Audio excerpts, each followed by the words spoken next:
Bienvenue sur Mboa Légende, la chaîne YouTube des légendes et de tout ce qui est légendé. Bon, moi c'est Oliver le Lover et je suis très heureux de te retrouver pour ce premier épisode de la saison 2. Aujourd'hui, nous allons parler d'un sujet chaud bouillant, comment les artistes afrobeat en particulier, les Nigériens, ont copié tous les éléments de la Mapiano pour garder leur place de numéro 1 en Afrique. Mais la vraie question est la suivante, est-ce que c'est de l'inspiration ou bien... Mais avant d'entrer dans le vif du sujet, n'oublie pas de t'abonner, de liker, de partager et surtout d'activer la cloche de notification pour ne rien rater.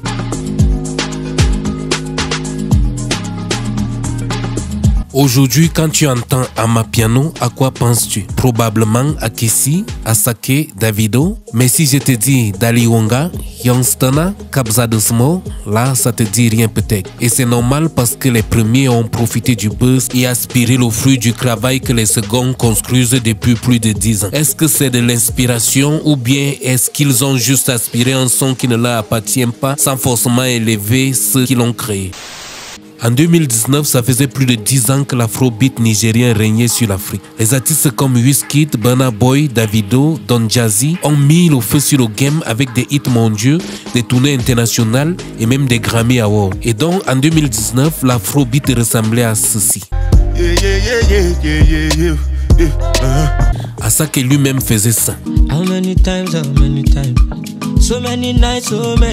Kessi aussi faisait ça. Olamide, 2 ans avant, c'était ça. Davido qui va même atteindre la 13e place du Billboard R&B Hip Hop avec Fall, c'était ça.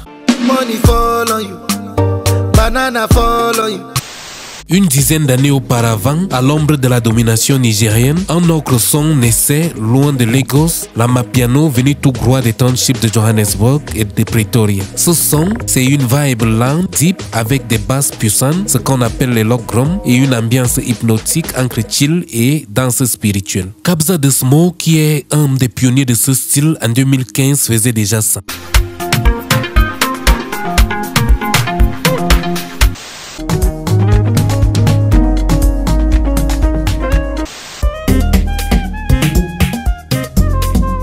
MFR Soul était aussi là et faisait ça.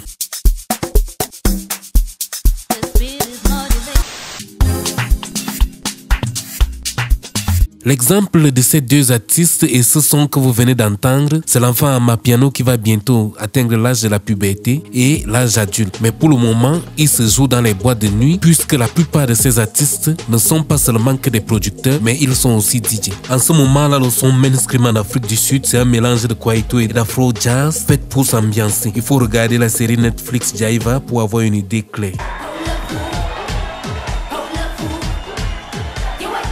Pendant que ça cuisinait donc dans les townships, le pays tout entier va commencer à tendre l'oreille et ça va s'exporter dans tous les pays voisins. Et pendant que toute l'Afrique dansait sur Jérusalem de Mastakeji, va sortir en douce en Afrique du Sud Love You Tonight qui va être le premier tube à Mapiano.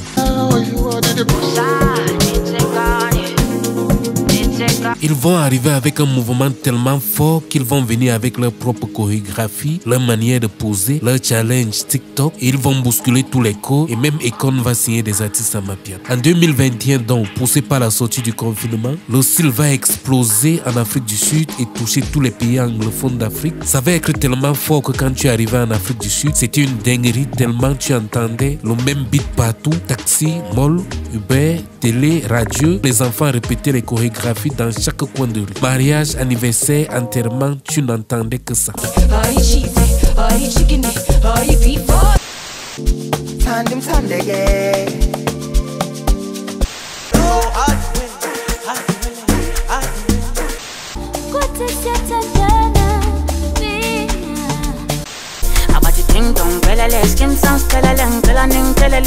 Pendant ce temps, chez le Hollywood de la musique africaine qui est le Nigeria, ils voient ça arriver et ils se disent on ne va pas s'en sortir, si on laisse ces gars, on va perdre notre place de numéro 1 et puis encore la hype qu'on a gagnée chez les Stétois va passer chez eux. Les gars se disent sûrement on va tomber sur leur truc et on va le faire à notre sauce. Et ça va réussir grâce à plusieurs choses, une industrie musicale bien structurée, des budgets studios et clips monstrueux, une image mondiale favorisée par pas un travail abattu depuis une dizaine d'années. 200 millions d'habitants avec une arrogance patriotique surdimensionnée, répartis partout dans le monde, y compris en Afrique du Sud. Et le fait qu'ils vont commencer à être eux-mêmes sur des remixes des sons amapiano qui ont cartonné en Afrique du Sud. Petit à petit, ils vont commencer à récupérer le son, d'abord en utilisant le nom original, plus tard en le transformant en afrobeat, mais un afrobeat qui ressemble crée pour créer à l'amapiano, reprenant ces différents éléments, les shakers, le log drum, les incros longues et lentes, le groove répétitif, pas besoin d'en faire trop, le rythme fait tout. Une vibe spirituelle et de plus en plus des voix de chorale.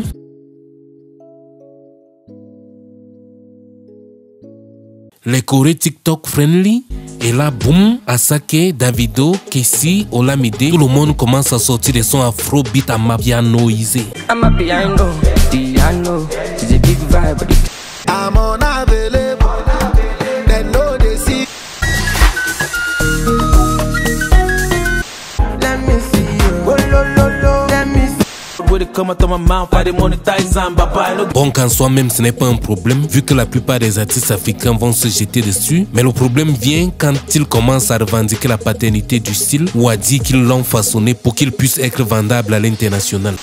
La question donc c'est, est-ce que l'amapiano est devenu la nouvelle version d'Afrobeat? Le move des artistes nigériens, est-ce de l'inspiration ou bien est-ce qu'ils ont juste aspiré un son qui ne leur appartient pas sans forcément élever ce qu'ils ont créé? Dis-moi tout en commentaire et surtout n'oublie pas de t'abonner, de liker, de partager à ton gars sûr et à ta go sûr et on se retrouve très vite pour une prochaine vidéo.